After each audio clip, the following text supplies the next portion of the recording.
For Black MAGA News, I'm Wilfred Ruck. Biden should pardon President Trump for the sake of national reconciliation. Before you say no way, consider some history. After the Civil War, the President of the Confederacy, Jefferson Davis, was pardoned by then-President Andrew Johnson. Likewise, President Gerald Ford's pardon of Richard Nixon after Watergate allowed the country to move on from the Watergate scandal.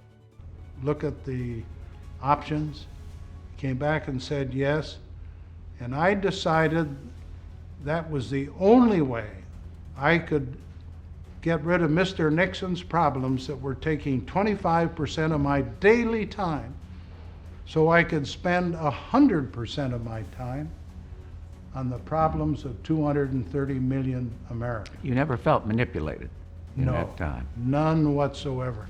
I made the sole decision, and I have to say most of my staff disagreed with me. Donald Trump has been one of the most prosecuted figures in American history.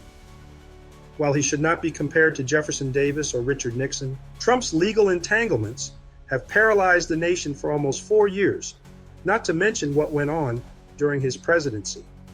Biden, after promising again and again he would not pardon his son, did so.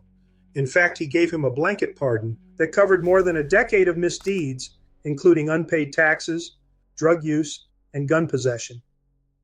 Then just before Christmas, Biden commuted the sentences of 37 of the 40 federal death row inmates. Here is what Donald Trump had to say.